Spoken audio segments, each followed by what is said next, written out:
ಓಂ ಶ್ರೀ ಗುರುಭ್ಯೋ ನಮಃ. ಶ್ರೀರಾಮ ಜಯಂ. ಶುಕ್ಲಾಂಬರಧರಂ ವಿಷ್ಣುಂ ಶಶಿವರ್ಣಂ ಚತುರ್ಭುಜಂ ಪ್ರಸನ್ನವದನಂ ಧ್ಯಾಯೇತ್ ಸರ್ವವಿಘ್ನೋಪಶಾಂತಯೇ. ನಮಸ್ಕಾರ ಮತ್ತು ಅಮರ ಭಾರತ ಚಾನೆಲ್ಗೆ ನಿಮ್ಮೆಲ್ಲರಿಗೂ ಸ್ವಾಗತ ಸುಸ್ವಾಗತ. ನಾವೀಗ ಇರಾವತಿ 9ನೇ ಕ್ಲಾಸ್ R3 ಸಂಸ್ಕೃತದ ಪಠ್ಯಪುಸ್ತಕದ ಅಧ್ಯಯನವನ್ನ ಮಾಡ್ತಾ ಇದ್ದೇವೆ. ಅದರಲ್ಲಿ ಈಗ ಮಾತಾಮಹ್ಯಾಹ ಉಪನೇತ್ರಂ ಈ ಪಾಠದ ಅಭ್ಯಾಸ ಭಾಗವನ್ನ ನೋಡೋದಿದೆ ಕನ್ನಡದ ವಿವರಣೆಗಳೊಂದಿಗೆ. ಮೊದಲನೇ ಪ್ರಶ್ನೆ, ಅಧೋಲಿಖಿತಾನಾಂ ಪ್ರಶ್ನಾನಾಂ ಉತ್ತರಾಣಿ ಏಕಪದೇನ ಲಿಖತ. ಒಂದೇ ಪದದಲ್ಲಿ ಈ ಪ್ರಶ್ನೆಗಳಿಗೆ ಉತ್ತರಗಳನ್ನ ಕೊಡಿ ಅಂತ ಕೇಳಿದ್ದಾರೆ. ಮಾತಾಮಹಿ ಪ್ರತಿದಿನಂ ಕಿಂ ಪಠತಿ. ಅಜ್ಜಿ ಪ್ರತಿನಿತ್ಯ ಏನನ್ನ ಓದ್ತಾರೆ ಅಂತಂದ್ರೆ ವಾರ್ತಾಪತ್ರಂ ದಿನಪತ್ರಿಕೆಯನ್ನ ಓದ್ತಾರೆ. ಕಸ್ಯ ಅಧಃ ಮುನಮುನಃ ಉಪವಿಷ್ಟಃ ಆಸೀತ್. ಉಪವಿಷ್ಟಾಹ ಅಂತ ಹಾಕಿದ್ದಾರೆ, ಅದು ಮುದ್ರಣ ದೋಷ ತರ ಕಾಣಿಸ್ತಾ ಇದೆ. ಉಪವಿಷ್ಟಃ ಅಂತಿರ್ಬೇಕದು.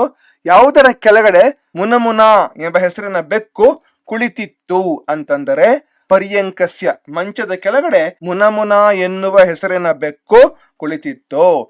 ಪ್ರಾಯಶಃ ಕಹ ಸಮಯ ಆಸೀತ್.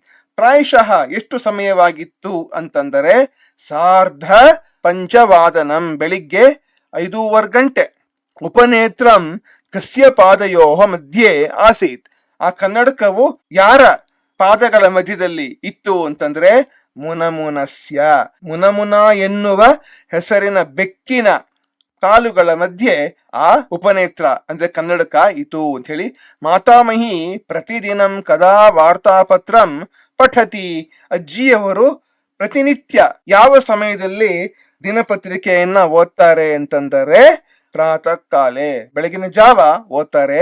ಉಪನೇತ್ರಂ ಧೃತ್ವಾ ಕಹ ಶೋಭನಃ ದೃಶ್ಯತೆ ಸ್ಮ. ಉಪನೇತ್ರವನ್ನ ಧರಿಸಿ ಅಂದ್ರೆ ಕನ್ನಡಕವನ್ನ ಧರಿಸಿ ಯಾರು ಚೆನ್ನಾಗಿ ಕಾಣಿಸ್ತಿದ್ರು ಅಂತಂದರೆ ಮುನಮುನಃ. ಮುನಮುನ ಎನ್ನುವ ಹೆಸರಿನ ಬೆಕ್ಕು ಚೆನ್ನಾಗಿ ಕಾಣಿಸುತ್ತಿತ್ತು ಅಂತ ಹೇಳಿ. ಮುಂದಕ್ಕೆ ಅಧೋಲಿಖಿತಾನಿ ವಾಕ್ಯಾನಿ ಪಠಿತ್ವಾ ಆಂ ನ ವಾ ಲಿಖತ. ಕೆಳಗಿನ ವಾಕ್ಯಗಳನ್ನ ಓದಿ ಹೌದು ಅಥವಾ ಇಲ್ಲ ಎಂದು ಉತ್ತರಿಸಿರಿ ಅಂತ ಹೇಳಿದ್ದಾರೆ. ಉಪನೇತ್ರಂ ವಿನಾ ಮಾತಾಮಹಿ ಕಷ್ಟಂ ಅನುಭವತಿ ಸ್ಮ. ಕನ್ನಡಕವಿಲ್ಲದೆ ಅಜ್ಜಿಯವರು ಕಷ್ಟವನ್ನ ಅನುಭವಿಸುತ್ತಿದ್ದರು ಅಂತಂದ್ರೆ ಹೌದು, ಆಂ ಕಷ್ಟವನ್ನು ಅನುಭವಿಸ್ತಾ ಇದ್ರವರು. ರಮಾ ಕಪಾಟಿಕಾಯಾಮ್ ಉಪನೇತ್ರಂ ಅನ್ವಿಷ್ಟವತಿ. ರಮೆಯು ಕಪಾಟಿನಲ್ಲಿ ಕನ್ನಡಕವನ್ನ ಹುಡುಕಿದಳು ಅಂದ್ರೆ ಹೌದು, ಆಂ ಹುಡುಕಿದಳು, ನಿಜ. ಪರ್ಯಂಕಸ್ಯ ಅಧಃ ಮುನಮುನಃ ಉಪವಿಷ್ಟಃ ಆಸೀತ್. ಮಂಚದ ಕೆಳಗಡೆ ಮುನಮುನ ಎನ್ನುವ ಹೆಸರಿನ ಬೆಕ್ಕು ಕುಳಿತಿತ್ತು ಅಂದ್ರೆ ಹೌದು ಕುಳಿತಿತ್ತು, ಆಂ. ಮುನಮುನಸ್ಯ ಪಾದಯೋಹ ಮಧ್ಯೆ ಉಪನೇತ್ರಂ ಆಸೀತ್. ಮುನಮುನದ ಪಾದಗಳ ಮಧ್ಯೆ ಕನ್ನಡಕವು ಇತ್ತು ಅಂತಂದ್ರೆ ಆಂ ಇತ್ತು, ನಿಜ. ರಮಾ ಉಪನೇತ್ರಂ ಸ್ನಾನಾಗಾರೆ ಅನ್ವಿಷ್ಟವತಿ. ರಮೆಯು ಕನ್ನಡಕವನ್ನ ಸ್ನಾನದ ಮನೆಯಲ್ಲಿ ಹುಡುಕಿದಳು ಅಂದ್ರೆ ಹೌದು, ಆಂ ಹುಡುಕಿದಳು. ಮಾತಾಮಹಿ ಪ್ರತಿದಿನಂ ಪ್ರಾತಃ ವಾರ್ತಾಪತ್ರಂ ನ ಪಠತಿ. ಅಜ್ಜಿಯವರು ಪ್ರತಿನಿತ್ಯ ಬೆಳಿಗ್ಗೆ ದಿನಪತ್ರಿಕೆಯನ್ನ ಓದುವುದಿಲ್ಲ, ತಪ್ಪದು, ಓದೇ ಓದ್ತಾರವರು. ನ ಅನ್ನೋದು ಇದಕ್ಕೆ ಉತ್ತರ. ಮುಂದಿನ ಪ್ರಶ್ನೆ, ಮಂಜೂಷಾತಃ ಉಚಿತಂ ಶಬ್ದಂ ಚಿತ್ವಾ ವಿಲೋಮ ಶಬ್ದಾನ್ ಲಿಖತ. ಮೇಲೆ ಕೊಟ್ಟಿರುವ ಪದಗಳಿಂದ ಸರಿಯಾದ ವಿರುದ್ಧಾರ್ಥಕ ಪದವನ್ನು ಆರಿಸಿ ಬರೆಯಿರಿ ಅಂತ ಹೇಳಿದ್ದಾರೆ. ದುಃಖಿತ, ದೂರಂ, ಬಹಿಹಿ, ಉಪರಿ, ಸತ್ವರಂ. ಇಲ್ಲಿ ಕೆಲವು ಪದಗಳನ್ನ ಕೊಟ್ಟಿದ್ದಾರೆ. ಇಲ್ಲಿ ಈ ಜಾಗದಲ್ಲಿ ಈ ಒಂದು ಕಾಲಂನಲ್ಲಿ ವಿಲೋಮ ಶಬ್ದ ಅಂದ್ರೆ ವಿರುದ್ಧಾರ್ಥಕ ಪದಗಳನ್ನ ಬರೆಯುವಂಥದ್ದು. ಅಧಃ ಅಂದ್ರೆ ಕೆಳಗೆ, ವಿರುದ್ಧಾರ್ಥಕ ಪದ ಉಪರಿ ಮೇಲೆ, ಅಂತಹ ಅಂದ್ರೆ ಒಳಗೆ, ಬಹಿಹಿ ಅಂದ್ರೆ ಹೊರಗೆ, ಸಮೀಪಂ ಅಂದ್ರೆ ಹತ್ತಿರದಲ್ಲಿ, ದೂರಂ ಅಂದ್ರೆ ದೂರದಲ್ಲಿ, ಮಂದಂ ಅಂದ್ರೆ ಮಂದ ಗತಿಯಿಂದ ಅಂದ್ರೆ ನಿಧಾನವಾಗಿ, ಸತ್ವರಂ ಅಂದ್ರೆ ವೇಗವಾಗಿ ತ್ವರಿತವಾಗಿ ಅಂತ ಹೇಳಿ ಅರ್ಥ. ಪ್ರಸನ್ನ ಅಂದ್ರೆ ಸಂತೋಷದಿಂದ ಇರುವವಳು ಅಂತ ಹೇಳಿ, ದುಃಖಿತ ಅಂದ್ರೆ ದುಃಖದಿಂದ ಇರುವವಳು. ಇವುಗಳೇ ವಿಲೋಮ ಪದಗಳು ಅಥವಾ ವಿರುದ್ಧಾರ್ಥಕ ಪದಗಳು. ಮುಂದಕ್ಕೆ ಒಂದು ಕ್ರಿಯಾಕಲಾಪ ಅಂತ ಕೊಟ್ಟಿದ್ದಾರೆ. ತ್ರಯಃ ಛಾತ್ರಾಃ ಮಾತಾಮಹಿ ರಮಾ ಮುನಮುನಃ ಇತಿ ಏತೇಷಾಂ ಭೂಮಿಕಾಃ ಸ್ವೀಕುರ್ವಂತೋ. 3 ವಿದ್ಯಾರ್ಥಿಗಳು ಅಜ್ಜಿ, ರಮೆ ಹಾಗೂ ಮುನಮುನ ಈ ಮೂವರ ಪಾತ್ರಗಳನ್ನು ಧರಿಸಿ ನಟಿಸಿರಿ.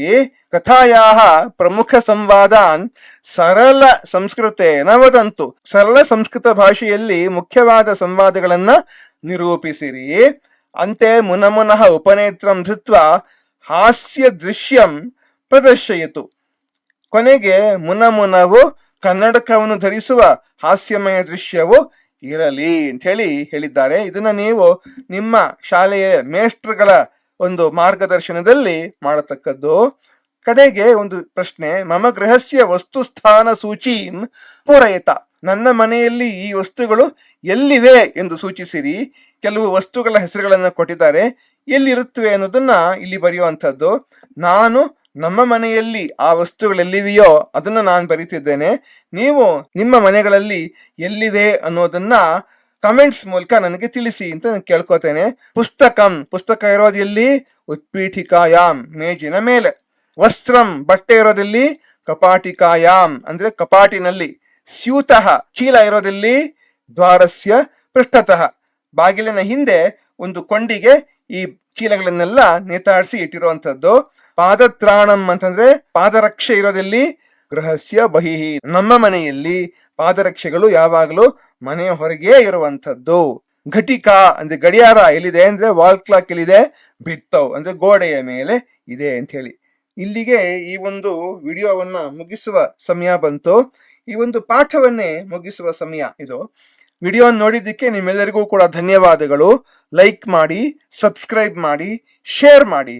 ಮುಂದಿನ ವಿಡಿಯೋನಲ್ಲಿ ಮುಂದಿನ ಪಾಠದೊಂದಿಗೆ ನಾನು ನಿಮ್ಮ ಮುಂದೆ ಬರ್ತೇನೆ. ಯೂಟ್ಯೂಬ್ ಅಮರ ಭಾರತ. ಶುಭಂ ಭೂಯಾತ್, ಮಂಗಳಮಸ್ತು, ವಂದೇ ಮಾತರಂ. ಸರ್ವಂ ಶ್ರೀ ಕೃಷ್ಣಾರ್ಪಣಮಸ್ತು.